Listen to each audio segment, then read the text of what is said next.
لیکن 18ویں ترمیم کے ذریعے اس سے پہلے 7ویں ترمیم کے ذریعے اس میں مزید امینڈمنٹ کی گئی اور 18ویں ترمیم کے ذریعے کسی بھی پولیٹیکل پارٹی کو پارلیمان کے اندر توڑ کر کوئی گروپ بنانے کا بھی راستہ ختم کر دیا گیا. لیکن اب پھر فلور کراسنگ کی باتیں ہو رہی ہیں. تو فلور کراسنگ میں صرف اگر اکثریت اپنا leader of the house change کر لے، اس وقت کا جو قانون ہے اس میں بس یہی گنجائش ہے کہ اکثریت 51% اس پارٹی کی اپنا لیڈر آف دی ہاؤس یا اپنا پارلیمانی لیڈر تبدیل کر لے تو بات بن سکتی ہے، ورنہ کسی گروپ کو بنا کر ارکان کے ادھر ادھر جانے کا کوئی راستہ نہیں ہے اس وقت. ٹھیک ہو گیا اعجاز صاحب، لیکن میں آپ کو یہ بھی بتاؤں کہ یہ کوئی پہلا موقع نہیں ہے کہ تحریک عدم اعتماد یہاں پاکستان کی سیاست میں اس کی گونج سنائی دے رہی ہے. اس سے پہلے بھی ایسا ہوتا رہا ہے. سب سے پہلے تو حسین شہید سہروردی کے خلاف ایک تحریک عدم اعتماد لانے کی کوشش کی گئی تھی، اگرچہ وہ لائی نہیں گئی اور اس سے پہلے ہی انہوں نے استعفیٰ بھی دے دیا. لیکن ایک جو بڑی تحریک عدم اعتماد ہمیں نظر آتی ہے وہ 1989 میں اس وقت کی وزیر اعظم محترمہ بینظیر بھٹو کے خلاف سامنے آئی تھی.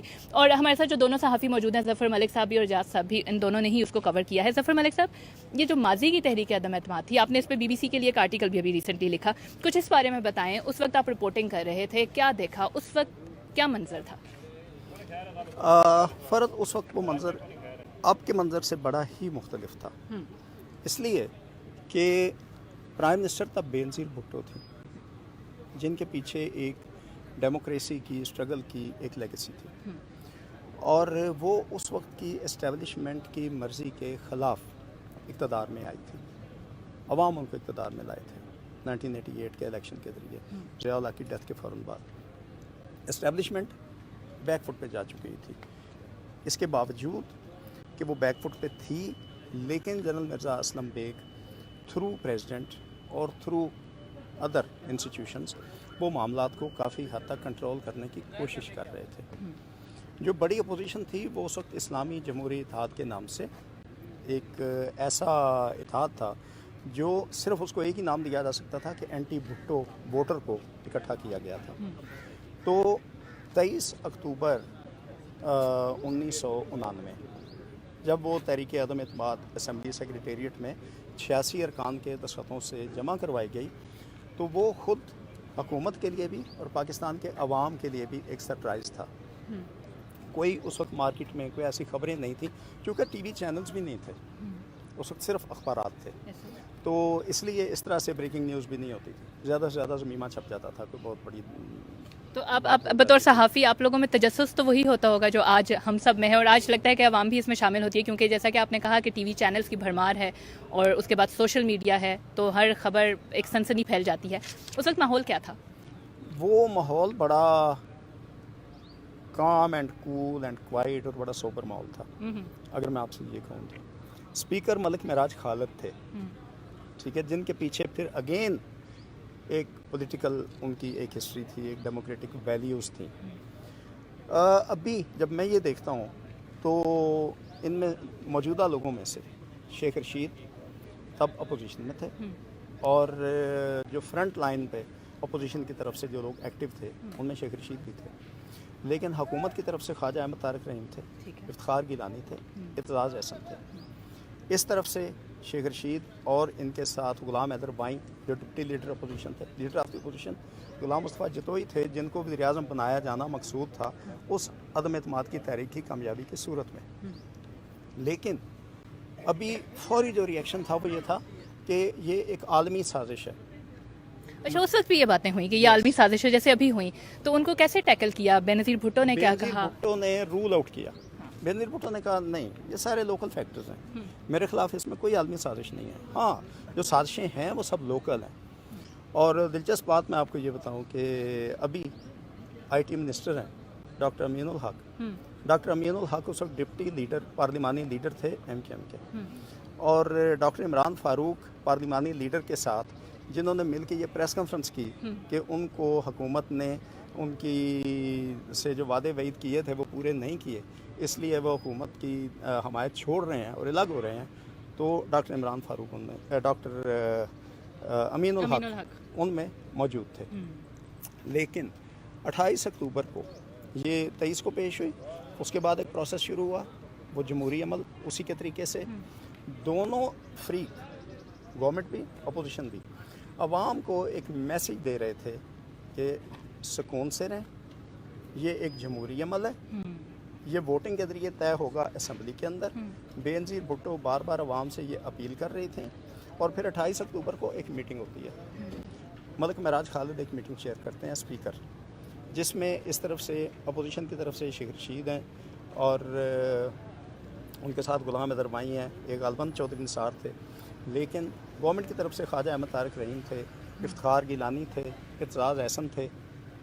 اور ان لوگوں نے بیٹھ کے آپس میں جو رولز طے کیے, جو باقاعدہ اس کا طریقہ کار طے کیا, وہ یہ تھا کہ عوام کو بتا دیا جائے کہ کوئی شخص اس دن پارلیمنٹ کے گرد نہیں پھٹکے گا, صرف ارکان قومی اسمبلی آئیں گے. ٹھیک ہے. اس کو آپ یوں دیکھیں کہ جیسے آج کے ماحول کے بالکل برعکس. تو یہ ابھی ہم سندھ ہاؤس کا بھی, میں آپ دونوں سے یہ سوال کروں گی, یہ سندھ ہاؤس کے بھی ہم اراکین کی بات کر رہے ہیں کہ یہاں پر موجود ہیں. کچھ ایسی ہی اس وقت جو بازگشت سنائی دیتی تھی وہ مری اور چھانگا مانگا کی سنائی دیتی تھی. یہ سب کیا تھا؟ اعجاز صاحب پہلے آپ مجھے بتائیں, یہ مری اور چھانگا مانگا کو اس وقت کیا سلسلہ تھا؟ ظفر صاحب میں اسی پہ پھر آپ سے بھی سوال کروں گی. یہ اراکین کو محفوظ مقام پہ رکھنا, یہ سب کیا ہے؟ چھانگا مانگا کا نام تو پہلی بار سیاست میں اس وقت سنا گیا تھا جب الیکشن ہوا 1988 کا, اور اس کے بعد پنجاب میں حکومت سازی ہونی تھی. اس کے بعد پھر دوبارہ اس وقت سنا گیا, کچھ لوگوں کو IJI جیسا ابھی ظفر صاحب بتا رہے تھے کہ مری لے گئے, مری میں رکھا گیا. اس میں اس وقت کی IJI کا یہ دعویٰ تھا کہ, اور اس کے پنجاب کے صدر میاں نواز شریف تھے, بلکہ مرکزی صدر نواز شریف صاحب بن گئے تھے, اور اس وقت یہ دعویٰ کیا گیا کہ اپوزیشن کے پاس اکثریت ہے. حکومت نے کہا ٹھیک ہے اور دیکھ لیں گے. اور ایک فرق یہ تھا کہ اس وقت کا اسپیکر آج کے اسپیکر کی طرح حکومت کی میٹنگز میں شرکت نہیں کر رہے تھے. اسپیکر نے یہ طے کیا کہ اجلاس کس دن ہوگا. اسپیکر نے میٹنگ بلایا کہ دونوں پارٹیز کا کوڈ آف کنڈکٹ طے کیا کہ کیا ہوگا, اور پھر باہر میسج گیا. تو اور پیپلز پارٹی جو ہے وہ اپنے ارکان کو, مجھے یاد ہے آفتاب شیرپاؤ صاحب وزیر اعلیٰ تھے خیبر پختونخوا کے, تو اس وقت صوبہ سرحد کہلاتا تھا, صوبہ سرحد بھیجا گیا اور پھر ان کو سوات بھیج دیا گیا. اور جہاں تک مجھے یاد ہے ایک سرکاری گاڑی میں, غالباً فیڈرل سیکرٹری تھے, ان کی گاڑی میں کچھ رقم پکڑی گئی, اور وہ رقم مبینہ طور پر ان MNAs کو دی جانی تھی جو پیپلز پارٹی میں تھے, اور آفتاب شیرپاؤ صاحب کو قبضہ ہی کہا جا سکتا ہے, یا ان کے پاس تھے, سوات میں تھے. تو لیکن اس کے باوجود بھی, یہ سارے الزامات لگنے کے باوجود بھی آج کا ماحول نہیں پیدا ہوا تھا. ایک بنیادی فرق اور تھا اس وقت کے اور آج کے ماحول میں. ظفر ملک نے ابھی اس نے لکھا بھی اور آج ابھی بتا بھی رہے تھے, اس وقت کی اسٹیبلشمنٹ پوری طرح تحریک عدم بالکل, میں ابھی اس سوال پہ آ بھی رہی ہوں آپ کے پاس, لیکن میں اس اسٹیبلشمنٹ پہ بھی جانے سے پہلے, ظفر صاحب آپ تو مری میں بھی موجود تھے, تو وہاں کیا ہو رہا تھا, کیوں لوگ وہاں جمع تھے, اور وہاں کیا چل رہا تھا, اور کیا اب بھی ویسا ہی ماحول ہے, یہ کچھ بدلاؤ آیا ہے؟ نہیں, یہ بالکل ویسا ماحول نہیں ہے. لیکن وہاں تھا کیا اس وقت مری میں جو آپ نے پنجاب لکھا کہ کچھ لین دین ہو رہا تھا, لین دین کی باتیں ہو رہی تھیں, یہ بالکل درست ہے. وہاں پہ ہم سن رہے تھے کہ کچھ لین دین کے معاملات چل رہے ہیں, اور میں نے کوٹ بھی کیا ہے اس وقت کی جو پرائم منسٹر کی میڈیا ٹیم تھی IJI کی, اس کے جو ایک بڑے ذمہ دار تھے, انہوں نے یہ کہا کہ منڈی لگی ہوئی ہے, سودے ہو رہے ہیں. آپ کو لگتا ہے کہ اب بھی ماحول نہیں بدلا, منڈی اب بھی لگتی ہے اور سودے اب بھی ہوتے ہیں؟ منڈی تو اب بھی لگتی ہے, لیکن تب شاید ذرا سوبر انداز میں لگتی تھی. میں نے جو جیسے پہلے کہا, دیکھیں اس میں گورنمنٹ نے ایک بالکل آخری دنوں میں جا کے ایک باقاعدہ سرکاری بیان جاری کیا, اور وہ بڑا انٹرسٹنگ تھا. اپنے state minister for labour manpower کے بارے میں, طارق مگسی تھے, تو اس میں یہ کہا گیا کہ طارق مگسی نے حکومت کو یہ بتایا ہے کہ ان کو آفر کی گئی ہے ایک پجیرو 2 کروڑ روپے, اور اس کے ساتھ کچھ اور مراد, اور انہوں نے حکومت سے ڈیمانڈ کی ہے کہ میں حکومت کی حمایت اس صورت میں ترک نہیں کروں گا کہ اگر آپ مجھے فل منسٹر بنا دیں اسٹیٹ منسٹر سے, اور مجھے 2 کروڑ روپے بھی دیں, مجھے ایک انویسٹمنٹ بینک کا لائسنس بھی دیں, اور پجیرو گاڑی بھی دیں.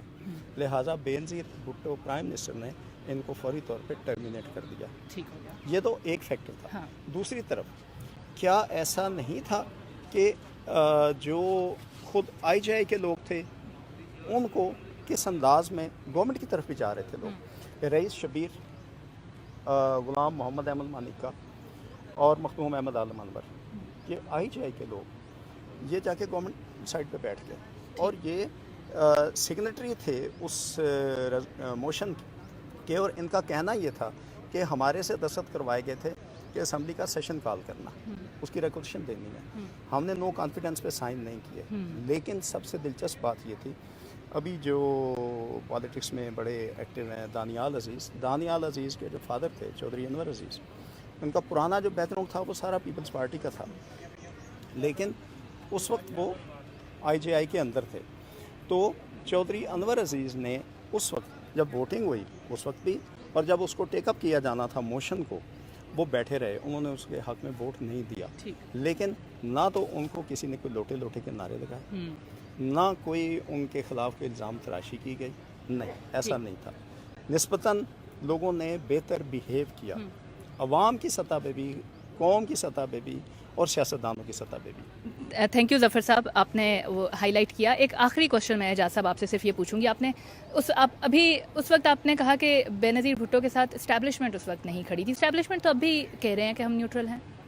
دیکھیں، اس وقت بے نظیر بھٹو کے ساتھ بے شک نہیں کھڑی تھی، لیکن بہت واضح طور پر اس وقت کی پوری اسٹیبلشمنٹ جو ہے وہ آئی جے آئی کے ساتھ کھڑی تھی. اور اس وقت صدر مملکت جو ہیں وہ اسٹیبلشمنٹ کا بڑا حصہ تھے، کیونکہ وہ 8ویں ترمیم والے صدر تھے، بڑا اختیار تھا ان کے پاس، اسمبلی گھر بھیجنے کا بھی اختیار تھا. ایک تو یہ فرق تھا. دوسرا یہ تھا کہ ابھی ظفر نے جیسے بتایا کہ اس کوڈ آف کنڈکٹ میں طے پایا کہ کوئی ایک آدمی بھی یہاں پارلیمنٹ نہیں آئے گا. میں نے بعد ازاں بے نظیر بھٹو سے یہ پوچھا کہ آپ کو آپ کے کچھ دوستوں نے یہ مشورہ بھی دیا تھا کہ جلسہ کریں، تو انہوں نے کہا کہ فور واٹ، یہ ایک پارلیمنٹری پریکٹس ہے، ایک پارلیمنٹری نارم ہے، ایک پارلیمنٹری عمل ہے. وہ ہوا تو ہم نے اس کو، انہوں نے کہا کہ میں نے یہ کہا کہ یہ پارلیمانی پروسیس کے ذریعے ہی اس کو ہم ووٹ آؤٹ کریں گے. اور پھر وہ ووٹ آؤٹ بھی ہوا، اور اس دن دنیا نے یہ بھی دیکھا تھا کہ ایک رکن جو پہلے حکومت کے تھے وہ آئی جے آئی کے ساتھ چلے گئے تھے، انہوں نے آ کر حکومت کی بینچوں پر آ کر یہ شکایت کی اسپیکر کو کہ جی ان کو زبردستی لے جائے گا اور وہ اپنی پارٹی کو ووٹ کرنا چاہتے ہیں. اچھا. تو اس وقت اور ہاں، لیکن جو ایک فرق ہے نا، اس وقت پاکستانیوں کا جنرلی بھی پاکستان کے لوگوں کا رویہ جو ہے اس میں اعتدال زیادہ تھا، سیاست کو زیادہ سمجھتے تھے. اب لوگ سیاست سے بھی نفرت کرتے ہیں اور غصہ بھی ان میں ہے. اب ہم دیکھتے ہیں نا مظاہروں میں اپنے ریئیکشنز. تو آج جلسہ کرنا اور پھر اس قسم کی گفتگو، جو بڑا خطرہ ہے وہ یہی ہے، اور شاید یہی ایک وجہ ہے کہ اپوزیشن پیسے تو دے رہی ہوگی، لیکن یہ ایک وجہ ہو سکتی ہے کہ ارکان کو اپوزیشن کے لوگ محفوظ رکھنے کے لیے سندھ ہاؤس میں یا اپنے دیگر اس میں لاجز میں لے جا رہے ہیں. ایک سوال کا جواب ظفر صاحب دیجیے گا. ابھی انہوں نے پارلیمنٹیرینز کو لاجز میں لے کے جا رہے ہیں اور محفوظ رکھنے کے لیے، ابھی کیا وجہ ہے کہ ابھی یہ پی ٹی آئی کے ایم این ایز، جیسے آج راجہ ریاض کا انٹرویو ابھی چل گیا، سندھ ہاؤس کے اندر وہ موجود ہیں اور وہ کہہ رہے ہیں کہ ان کے ساتھ اور لوگ بھی ہیں، ابھی یہ کیوں سامنے آ رہے ہیں؟ کیا اس میں کیا پولیٹیکل آپ کو لگتا ہے کہ گین ہے؟ دیکھیں، پولیٹیکل گین تو یہ ہے کہ اپوزیشن کو بھی اب شو کرنا ہے کہ لوگ ہمارے ساتھ ہیں، اور وہ زبردستی نہیں رکھے گئے، ان کو بند کر کے نہیں رکھا جا رہا، ان کو ریکارڈ پہ لایا جا رہا ہے. اس لیے کہ پچھلے چند دنوں میں آپ نے دیکھا جیسی ڈیولپمنٹس ہوئیں، پی ایم ایل کیو کی طرف سے کیسی اسٹیٹمنٹ آئی، اور پھر کس طرح سے لگتا ہے کہ انہوں نے تھوڑا سا اس سے وہ پیچھے ہٹے. تو یہ وہ چیزیں ہیں جو اپنی اسٹرینتھ بھی شو کرنی ہے، کیونکہ اگر اس وقت نون لیگ سے، پیپلز پارٹی سے، یا اور ان کے جو دیگر اپنے اتحادی ہیں ان میں سے، جے یو آئی سے، ان میں سے اگر آ کے کوئی اسٹیٹمنٹ دے کہ ہم ادھر سندھ ہاؤس میں ہیں، ہم موجود ہیں، وہ اتنی پاور شو نہیں ہوگی جتنی کہ ترین گروپ کے لوگ آئیں، یا اگر کاف ان کے ساتھ آ جائے یا ایم کیو ایم آ جائے. تو وہ شو کرنا جو ہے وہ اپنی اسٹرینتھ کو شو کرنا ہے، اور اسی کے لیے کوشش اس وقت ہو رہی ہے. تھینک یو ویری مچ ظفر صاحب. تھینک یو اعجاز صاحب. ہم یہاں پہ سندھ ہاؤس کے باہر موجود تھے اور آپ کو یہاں کی صورتحال بتا رہے تھے. کچھ ایسا یہاں پہ موجود ہیں لوگ، حکومتی اراکین ہیں، پی ٹی آئی کے ممبران ہیں یہاں پر جو کہ موجود ہیں، اور ان کو اب وہ سامنے بھی آ رہے ہیں، اور جو ان کا دعویٰ ہے وہ یہی ہے کہ وہاں یہاں پہ متعدد، ان کا کہنا ہے کہ 1 درجن بھر کے قریب جو ہیں وہ اراکین یہاں پر موجود ہیں. آج پرائم منسٹر کی جانب سے ایک اجلاس ہوا، اس کی صدارت انہوں نے کی، اور اس اجلاس میں بھی مقامی میڈیا کے مطابق یہ کہا گیا کہ سندھ ہاؤس پر نظر رکھی جائے گی، اور یہ الزام لگایا جاتا رہا ہے کہ یہاں پہ ہارس ٹریڈنگ کی جا رہی ہے، جبکہ پیپلز پارٹی کا یہ کہنا ہے کہ یہاں ان کے پاس جو لوگ موجود ہیں وہ حفاظت کی خاطر یہاں پر آئے ہیں. تو یہ صورتحال ہے اب تک کی لیٹسٹ. اس بارے میں تحریک عدم اعتماد، سیاسی جوڑ توڑ سے متعلق جو بھی خبریں ہمارے پاس آئیں گی ان کے لیے آپ وزٹ کیجیے BBC اردو کی ویب سائٹ، اور اس کے علاوہ ہمارے سوشل میڈیا پیجز. ہمارے ساتھ رہنے کے لیے شکریہ.